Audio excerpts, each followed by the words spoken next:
Hello, welcome. I am Fernanda Paiva, Hitchhiking Stars, and here I am bringing you some words, hopefully words of wisdom, about the lunations, and in particular the full moon, the last full moon of 2023 that will be happening right after Christmas. So for some of us it will be happening on the 26th of December, and for some others potentially it will be happening on the 27th already, like in the early hours of the 27th. So I like to say first, before I get into any other detail, this full moon in Cancer is very exciting. And what came to my mind as I was preparing to share this information with you was the great gift. So I like to think about this full moon in Cancer as the great gift. And why am I saying this? Is because this full moon is forming some very beautiful aspects, and it seems to be having a very supportive energy, and is a beautiful way to say goodbye to 2023 and to get ourselves ready to step into the new year and to start with more clarity, but with more clarity in our hearts, because we're talking about a watery full moon. And the full moon, its own sign, Cancer is ruled by the moon, so the moon is very, very powerful, and it really reflects a very beautiful energy. So let's get into the details. Let's talk about the Sabian symbol, as well as the chart itself of this full moon, and why am I saying that this is a great gift full moon. So first, for the symbol, and again, I love the synchronicities of using Sabian symbols sometimes, many times, and most of the time, to be honest, and how it repeats some of the most important messages of the chart as a whole. So the Sabian symbol for the 5th degree of Cancer is: in spring, game birds are feathering their nests. Now that's a beautiful image for Cancer in general, because we're talking about the nest, and the sense of comfort, the sense of belonging, family. That's a lot of the themes that are very much naturally connected to the sign of Cancer, the crab. So it's all about protection, feeling secure, feeling safe, feeling comfortable, and building a nest, really. I think for people, those of you who have important placements in Cancer, you have your chart ruler, your sun, your moon, your ascendant, you know what I'm talking about, and the importance of having a base, of having a place where you can retreat and tend to your cycles, your emotions, right? Because it's like the tides as well. So there is this sense in this image that's very, very, very much speaking to Cancerian, natural Cancerian themes, and it made me smile when I saw it. So a lot of this full moon within this image will be reinforcing this feeling of building, decorating, redecorating, feeling safe, or becoming very aware of feelings of unsafety if that's where you're at and what's going on for you. And I think, again, another beautiful synchronicity is this emphasis right after Christmas as well. I think Christmas is such a charged holiday, and we go and see family members again, we reunite with people, we get, we go for big meals together, big feasts. I mean, that's very Cancerian, is a very strongly Cancerian time. So one of the dangers here is to feel very emotionally intense, which sometimes is the case during the holidays, very heightened emotions and strong arguments and things like that we might be experiencing in our situation with our families and in family reunions as well. But the beautiful, why am I saying that this full moon is a great gift, is because of the aspects that we're also seeing that this full moon will be making. So the main aspect that the full moon is making is a sextile to Jupiter. So we have an exact sextile. Jupiter is a 5 degrees Taurus, and so we have two signs that are very security driven, that want to nest, that want to decorate a place, make a place beautiful, make a somewhere feel good for us. So there's an element of that there, but it's also the planet of abundance, and so this full moon might be a time where we harvest something as well, something that we've been working hard towards, something that we've been trying to reach, trying to manifest in our lives, and we might get it around this full moon. We might see it become real during this full moon, because Jupiter is in Taurus, is an earth sign, is very driven to the world, the real world, the tangible things. So it might be that. It might be a tapping into a stronger sense of self-worth, like I've spoken before with this Jupiter in Taurus.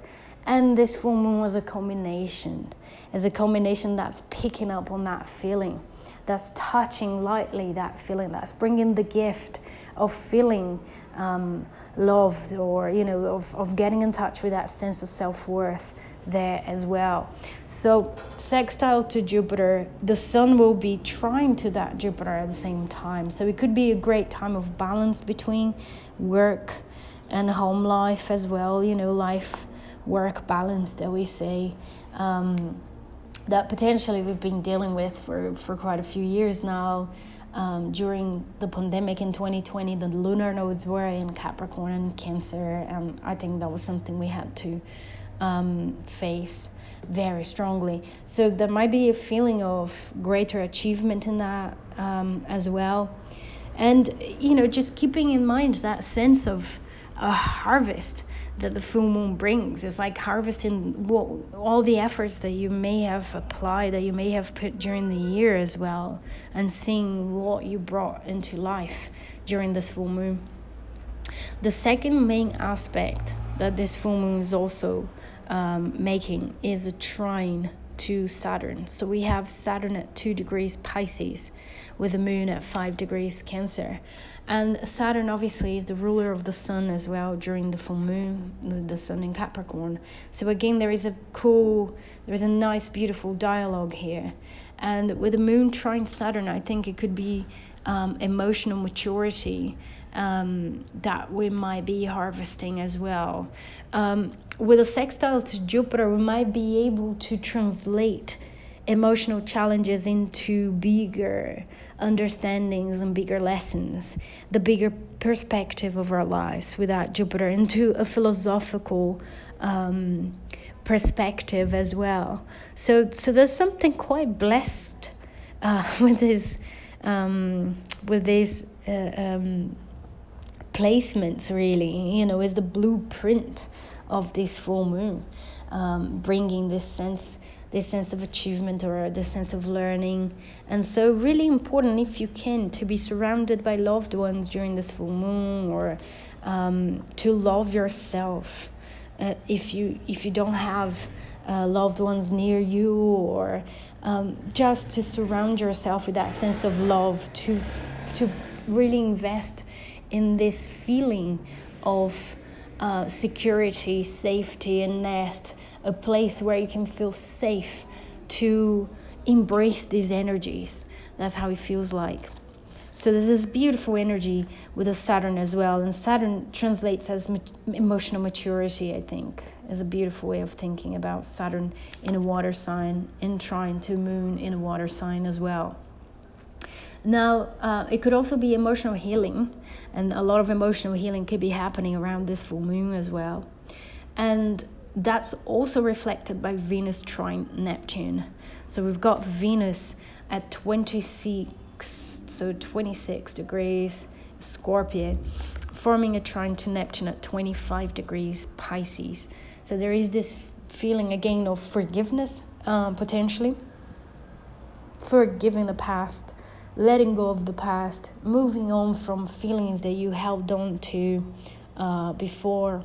It's like, I think the combination of this full moon is a perfect one to really start anew in 2024, to really prepare ourselves to step into 2024 lighter, with less baggage, with an open heart, with a sense of being fed, with this connection to a sense of base and home and comfort and family and whatnot.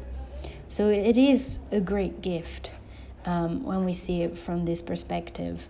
Now, the last thing that I really want to mention here is another energy that's parallel with the full moon as well, which is Mars and Mercury. So Mercury will still be retrograde, but now Mercury has popped back into Sagittarius and it's conjoined Mars. So Mars and Mercury are coming to conjoin.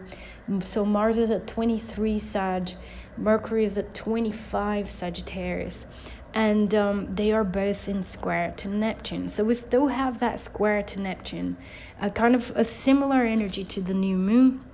And in fact, the new moon that happened a few weeks before this full moon, so the new moon from the 12th of December, happened at 20 degrees Sag, and Mars is now at 23 during the full moon. So there's something from the new moon that's potentially going to be triggered, brought forward, a next step on whatever it was that was going on during that new moon Sag, and the confusion and not seeing things as they are, or not understanding a situation, or I think when we have a strong Mercury Neptune like we do, so there's a Mercury an exact square to Neptune, the best thing is not to try to be too rational about a situation, as in like be too mathematical about something. It's important to flow with this energy, to kind of ride this wave and use the imagination that this aspect might be reflective of at best. So really use this energy to create something, to be imaginative, to write, to do creative writing, to dance, to do things like that.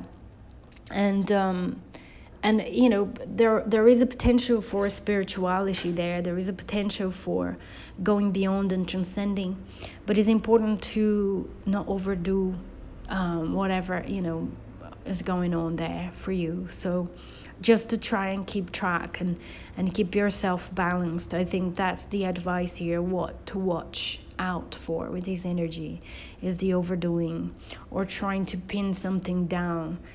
It's best to let it flow. It's best to wait for Mercury to go direct, go back to Capricorn, a little later in January, to have more clarity about what's happening. But that's it. So this is what I wanted to say about this full moon. Cancer is a very magical one. It's near Christmas, so I'm wishing you all a wonderful holiday period, and that really brings renewal and healing and a sense of security that the moon at 5 degrees Cancer can be reflective of. May you all tap into this beautiful energy and receive this beautiful gift in a unique way, in your own unique way. But may you all be blessed and receive this beautiful energy in a way that makes sense to you and will improve your life in your own unique way. All right, I'm wishing you all a wonderful full moon, a beautiful holiday season, and I'll be seeing you all next year. Bye now.